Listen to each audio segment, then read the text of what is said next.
सीधे आपको लेकर चलेंगे। हमारे सहयोगी नीरज पांडे यमुना घाट पर मौजूद हैं, जहां पर नई दिल्ली विधानसभा सीट से बीजेपी के उम्मीदवार प्रवेश वर्मा जो हैं वो यमुना जी की पूजा अर्चना कर रहे थे, हवन कर रहे थे। जी नीरज, बात करने की कोशिश कीजिए। प्रवेश वर्मा से बात कर रहे हैं क्या मीडिया से? बिल्कुल रोमाना, मैं आपको बता दूं कि इस समय यमुना घाट पर हूं। आप देख सकती हैं पूजन हो गया है और अब यमुना जी के किनारे खुद प्रवेश वर्मा यमुना जी की तरफ याचना कर रहे हैं, हाथ जोड़कर यमुना जी को प्रणाम कर रहे हैं। और चूंकि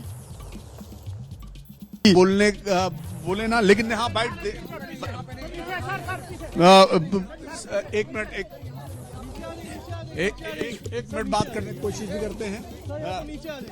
प्रवेश जी पीछे, थोड़ा पीछे चलिए। प्रवेश जी थोड़ा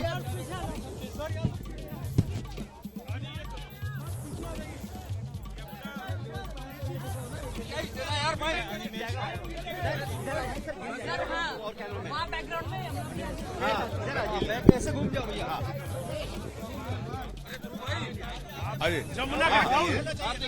आप यहाँ जी, ताकि वो बैकग्राउंड आ जाएगा।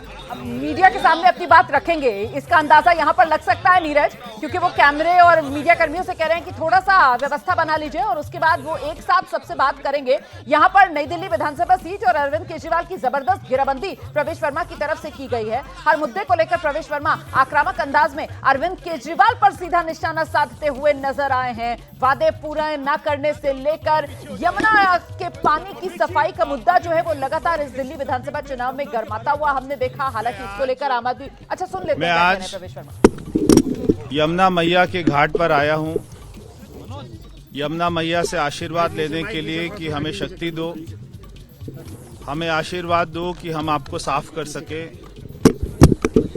यमुना नदी का हमारे इतिहास में बहुत बड़ा महत्व है।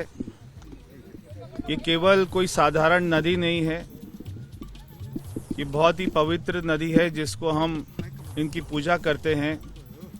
हम देखते हैं कि यमुना की हालत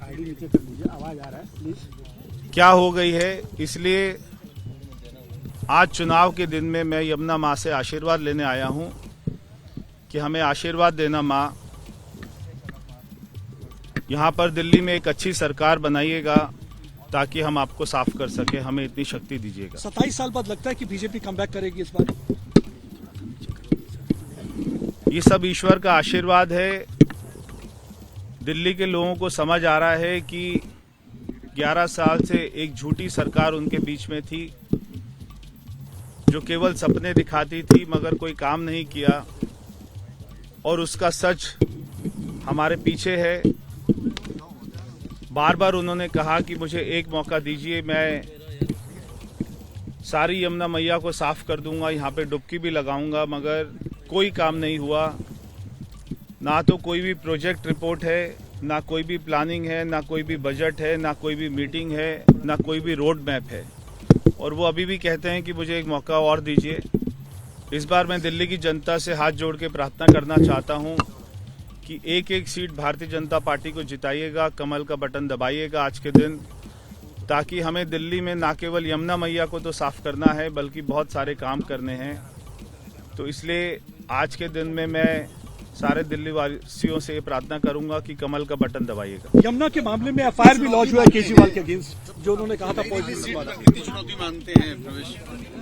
बार बार केजरीवाल जी यमुना मैया के ऊपर में झूठ बोलते आए हैं और उन्होंने बहुत बड़ा आरोप लगाया कि हरियाणा के लोगों ने, हरियाणा सरकार ने उसमें जहर मिलाया।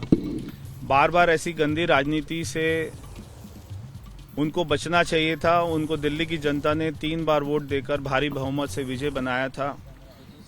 वो अगर चाहते, अगर उनकी नीयत साफ होती, ईमानदारी होती, तो वो सारे काम कर सकते थे और वो नहीं कर पाए।